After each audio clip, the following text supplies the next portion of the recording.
నమస్తే శ్రీ కృష్ణాయ నమః.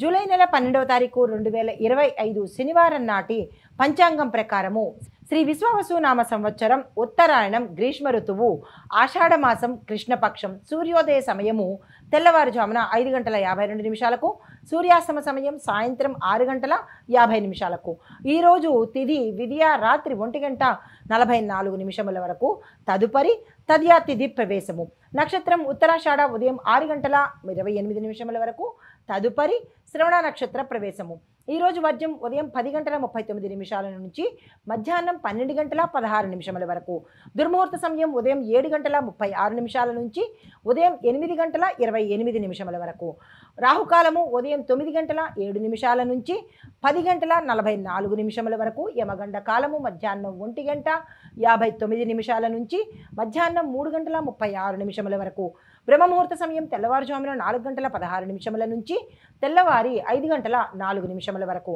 అమృత ఘడియలు రాత్రి సమయంలో 8:20 నుంచి రాత్రి 9:27 వరకు బ్రహ్మముహూర్త సమయము అభిజిత్ ముహూర్త సమయము ఉదయం 11:55 నుంచి మధ్యాహ్నం 12:47 వరకు. ఇది నేటి పంచాంగం.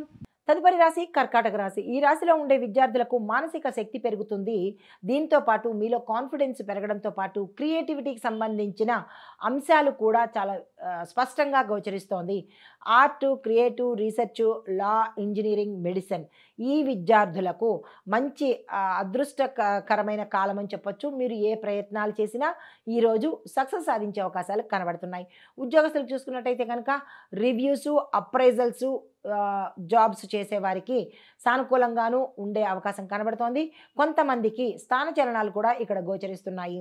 వ్యాపారస్తులు చూసుకున్నట్టయితే కనుక ఫ్యామిలీ బిజినెస్ ఏదైతే చేస్తున్నారో కుటుంబం మొత్తం కలిసి చేసే చిన్న తరహా పరిశ్రమలు కానీ చిన్న చిన్న వ్యాపారాలు కానీ కలిసి వచ్చే అవకాశం కనబడుతోంది. మీకు అదనపు ఆదాయ మార్గాలు కూడా అందుబాటులోకి వస్తాయి. వ్యవసాయదారులు చూసుకున్నట్టయితే కనుక కొత్త విత్తనాల ఎంపికలో కానీ లేదా అంటే రసాయన ఎంపికలో కానీ జాగ్రత్తలు తీసుకోండి. తీసుకున్న విత్తనాలను మట్టిలో కలపడానికి దీంతో విత్తనాలతో పాటు మట్టికి భూసార పరీక్షలు చేయించడము లేదా మట్టిలో మంచి సారవంతమైన ఎరువు వేసినట్టయితే విశేషమైన పంటలు పండుతాయి. అయితే ఆరోగ్యం పట్ల చూసినట్టయితే కనుక పొట్ట సంబంధిత సమస్యలు వచ్చే అవకాశం ఉంది. జాగ్రత్తలు తీసుకునే ప్రయత్నం చేసుకోండి. కుటుంబపరంగా చూసుకున్నట్టయితే కనుక కుటుంబ పెద్దల తోడ్పాటు ఈ సమయంలో మీకు అత్యంత అవసరము.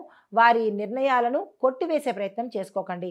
మీకు చెప్పదగిన పరిహారము చంద్రుడిని ఆరాధన చేస్తూ రాత్రి వెన్నతో దీపారాధన చేసినట్టయితే కొంత సానుకూలమైన ఫలితాలు పొందుతారు. తదుపరి రాశి సింహరాశి. ఈ రాశిలో ఉండే విద్యార్థులకు ఆటలలో పాల్గొనే విద్యార్థులు ఎవరైతే ఉంటారో అంటే స్పోర్ట్స్ రంగంలో ఉన్న వారికి విశేషమైన సంతృప్తికరమైన ఫలితాలు పొందుతారు. మెడల్స్ సాధించే అవకాశం కూడా ఎక్కువగా గోచరిస్తోంది.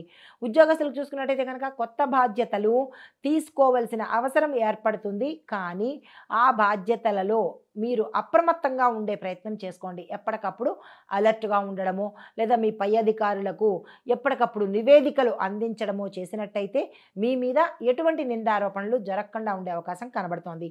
అయితే వ్యాపార పరంగా చూసుకున్నట్టయితే కనుక బ్యాంకు రుణాలు మంజూరయ్యే సూచన కనబడుతోంది.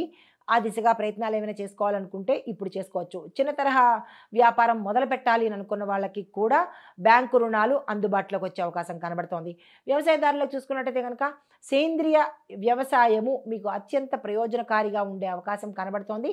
ప్రతి ఒక్క రైతు ఆ దిశగా ప్రయత్నం చేసుకోండి.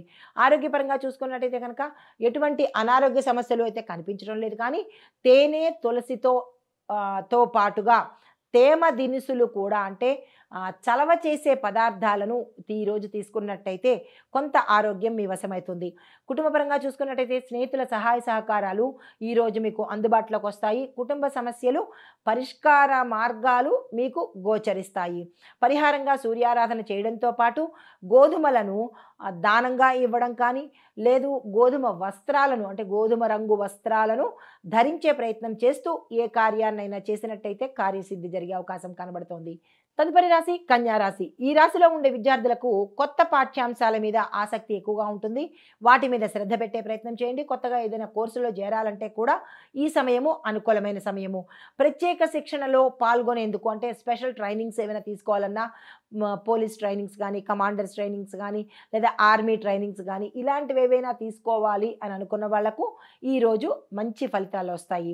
అయితే ఉద్యోగస్తులు చూసుకున్నట్టయితే కనుక ఐటీ రంగంలో ఉన్నవాళ్ళు, అకౌంటింగ్ రంగాల్లో ఉన్న వాళ్ళకి మంచి అవకాశాలు, ప్రమోషన్స్ రావడము, ప్యాకేజీ పెరగడము, కొత్త కొత్త అంశాలు మీకు అందుబాటులోకి వచ్చే అవకాశం కనబడుతోంది. అయితే వ్యాపారస్తులకు చూసుకున్నట్టయితే కనుక మీ యొక్క లావాదేవీలు పెరిగే అవకాశము, కానీ ధనపరంగా ఈరోజు మీరు ఏదైనా ఎక్కువ మొత్తంలో ట్రాన్సాక్షన్స్ చెయ్యాలి అంటే కనుక కొంత జాగ్రత్తలు తీసుకుని ఆ ట్రాన్సాక్షన్ చేయండి. లేదు అంటే కనుక ఆన్లైన్ ట్రాన్సాక్షన్స్ కూడా కొంత లిమిట్ ఉంటుంది. కొంత ఆన్లైన్ ఇవ్వాలి, కొంత చేతులతో అంటే క్యాష్ రూపంలో ఇవ్వాలి. ఈ 2 అంశాలలోనూ కొంత జాగ్రత్తలు తీసుకున్నట్టయితే మంచిది. లేదు అంటే మోసం జరగడం కానీ, నష్టపోవడం కానీ జరిగే అవకాశాలు కనబడుతున్నాయి. ఈ విషయంలో చాలా చాలా జాగ్రత్తలు తీసుకోండి. అయితే కొత్త క్లయింట్లు చేరే అవకాశం కనబడుతోంది. వ్యవసాయదారులు చూసుకున్నట్టయితే కనుక మీ యొక్క పంటలను ఆన్లైన్ మార్కెట్ ద్వారా అమ్మగలిగితే విశేషమైన లాభాలు పొందుతారు. ఆ ప్రయత్నాలు ఎవరైనా చేసుకున్నట్టయితే తెలిసిన వాళ్ళ ద్వారా ప్రయత్నం చేసుకోండి. ఆరోగ్యపరంగా చూసుకున్నట్టయితే కనుక ఎటువంటి అనారోగ్య సూచనలు కనిపించట్లేదు, కానీ ఒత్తిడి, స్ట్రెస్కి ఎక్కువగా లోనయ్యే అవకాశాలు, నిద్ర తక్కువగా ఉండడము కనబడుతోంది. దానివల్ల కొంత అలసట, స్ట్రెస్ లాగా కనబడుతుంది. అంటే నీరసంగా ఉండే అవకాశాలు ఉన్నాయి. అశ్రద్ధ చేయకుండా జాగ్రత్తలు తీసుకోండి. కుటుంబపరంగా చూసుకున్నట్టయితే కనుక దూర సంబంధీకుల నుండి ఒక శుభ వర్తమానం కానీ, శుభవార్త కానీ, లేదా శుభకార్యానికి సంబంధించిన ధనపరంగా ఆసరా కానీ వచ్చే అవకాశం ఇక్కడ గోచరిస్తోంది. అది ఏమిటి అనేది మీరు పరిశీలన చేసుకోండి. మీకు చెప్పదగిన పరిహారము గురుగ్రహ మంత్రాన్ని పఠించడంతో పాటు దానం కానీ లేదా పచ్చి బఠానీలు దానంగా ఇచ్చినట్టయితే కొంత సానుకూలమైన ఫలితాలు పొందుతారు.